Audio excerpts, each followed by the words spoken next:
This is a book review of Sir Alex Ferguson's autobiography. There are many lessons to be learned from reading this book and by studying one of the greatest football managers of all time. I think what clearly stands out regarding his leadership of Manchester United is his ability to predict and foresee and build for the future. I think it is clearly always in the back of his mind when he is making decisions to think about how the team will be 2, 3, 4, 5 years in the future. So this was why, for example, he put so much emphasis and so many resources and time in building the youth centre and the youth players. And, that really paid dividends. Paul Scholes, Gary Neville, David Beckham, later on Roy Keane, who they signed from Nottingham Forest at a young age. All of these players, clearly Sir Alex Ferguson saw they had huge potential and put in place policies and structures to develop them as players, and thus this gave Manchester United a steady stream of young talented players who would be at the club for a long period of time. Ryan Giggs, another good example, and would in time be great loyal players who would help the team to have a certain personality, a particular character, an ethos, and that would rub off on the other players having a strong foundation. This clearly was one of the key reasons behind why Sir Alex was so successful in the period 86 to 2013. But in the first 3 years, Sir Alex Ferguson was not successful as manager of Manchester United. If one were to look at their league positions, and one great thing about this book is that the league position of Manchester United under his leadership is given in the back of the book, along with all of the trophies that they won in each year. It took some time for what he was doing in the early days to grow and to be developed in such a way as to lay the platform, to lay the foundation.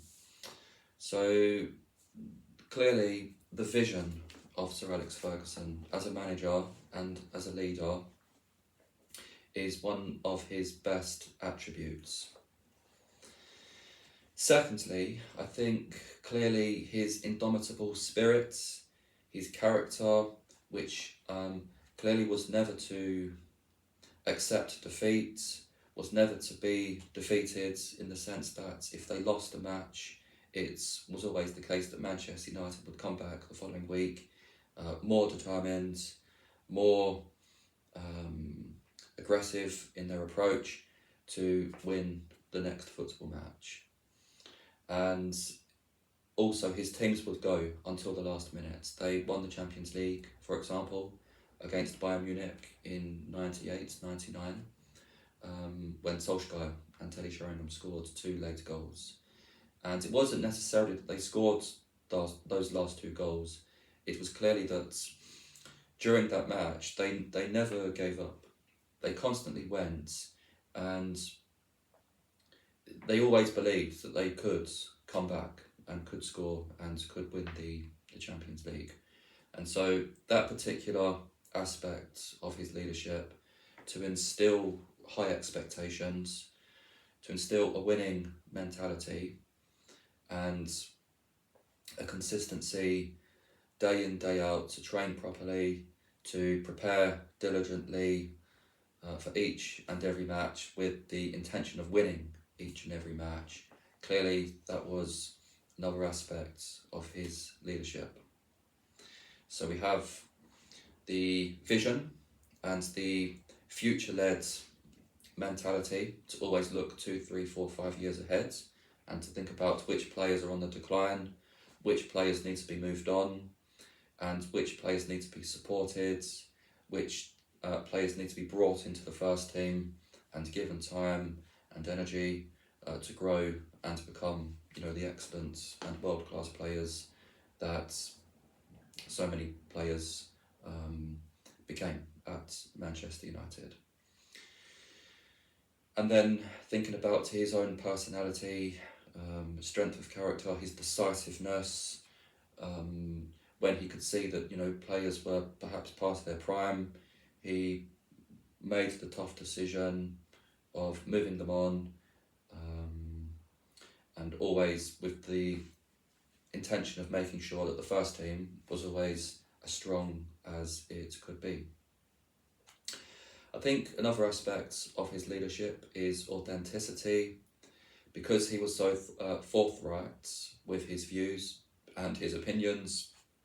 The hairdryer treatment, the players really understood where he was coming from, and they knew that if he wasn't happy, or if he was happy, they would know that they would therefore trust and predict his thoughts, and that helped to instill trust and rapport and consistency and expectations, because they knew where they stood. He was quite a predictable person in that he would be quite upfront, quite open, and so many of the players seem to like this sense of strength which he gave because of his consistency regarding being true to himself. And he often talks about his roots in Glasgow and his working class roots, and very much his personality comes across in his particular leadership style. And so I think, perhaps not with every single player, but with most players, they would respect that, they would appreciate that. They knew where they stood, and they knew they had to work hard in order to get into the team every single week, because it wasn't guaranteed. He famously dropped players who he felt were underperforming. They might have high reputations, might be very highly paid professionals, celebrities, but if they weren't delivering the goods, or if they were slacking in their efforts, he would leave them on the bench. And so all that mattered to him really was the football match and winning. So these attributes clearly stand out when looking at Sir Alex Ferguson. Was an interesting read, because you can sort of remember all of those great teams he built in the 1990s and the early 2000s, and all of the wonderful memories of watching Manchester United. Perhaps not if you're a Liverpool fan or a Manchester City fan, but I think that most people would agree that their teams were always enjoyable to watch, because they had a certain personality, they had a strong desire to win, and they always tried to win. They would never play defensively or try to cope and deal with the opposition in the sense that they would set up to park the bus or to make it really congested at the back and close all of the spaces. They were always a team that would attack and would sort of grow and get stronger as the game went on. And this was true not only in an individual match, but in a season as well. They always seemed to do quite well from January until May, the second half of the season. The numbers also, you can see that they, as a team, went until the very last match. So this was an enjoyable read. It's quite plain, quite simple. It's not a difficult book to read. Each chapter is dedicated to a particular event or character or football player. So, there are chapters about Van Nistelrooy, Roy Keane, David Beckham, and he gives the story. He talks about what happened from his point of view and why he made the decisions he did, why he acted the way he did.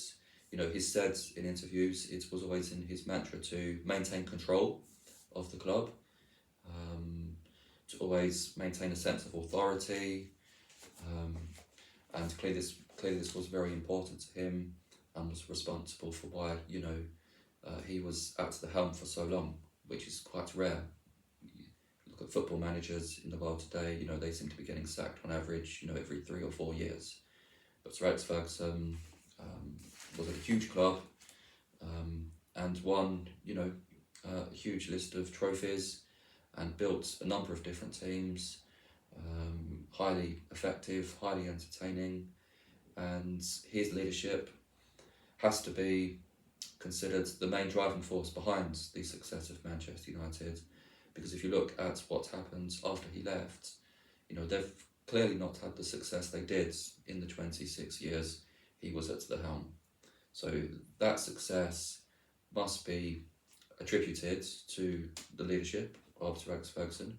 Perhaps David Gill as well, because David Gill left roughly at the same time as Sir Alex, and probably there were other, you know, key members of the staff, and as a team they were doing fantastic things behind the scene. But it must be the case that his attributes and characteristics and style and approach and planning and the structures he built clearly were highly effective, and anyone interested in leadership or management can learn a great deal from one of the most successful managers of all time. Thanks for watching.